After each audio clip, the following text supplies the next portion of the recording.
The experience of Ngozika, a trader in Lagos, could not be different from what most Nigerians are passing through: high cost of goods and services, hunger, and job losses. Analysts argue the warning signs have been there for a very long time, saying previous governments in the country have refused to put measures in place to make Nigeria a truly prosperous nation.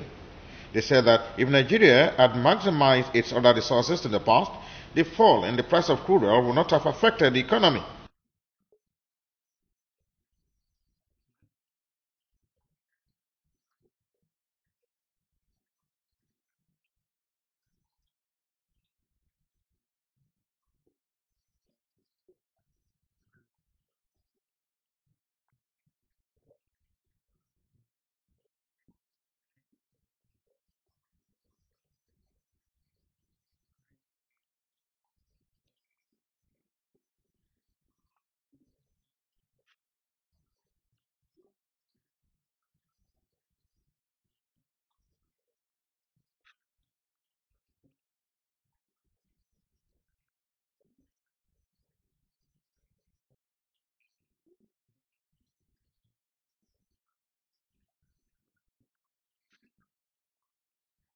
Here's the scenario.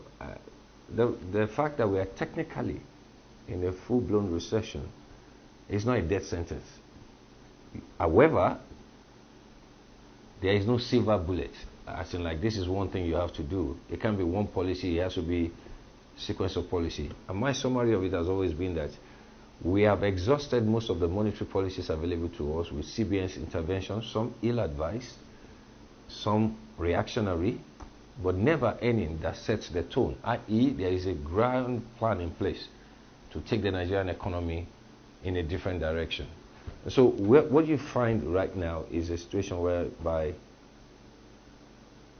once it's been announced that our inflation is going up, it's been announced that we're in recession, there hasn't been any change, any sense of urgency from policy administrators to say this is what needs to be done to move Nigeria away.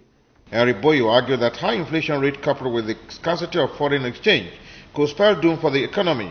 He urged the federal government to show a sense of urgency and aggression that will lead Nigeria out of economic recession.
Femi Awuyemi said that the federal government could have increased the tariff on some goods instead of outright ban of their importation.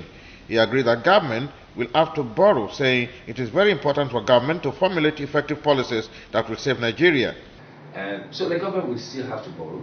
It will be structured borrowing and it will be targeted borrowing. But the argument still goes back to this. If we don't have a comprehensive plan to know where we're going with all these things, those borrowings will just be like plugging a sinking hole.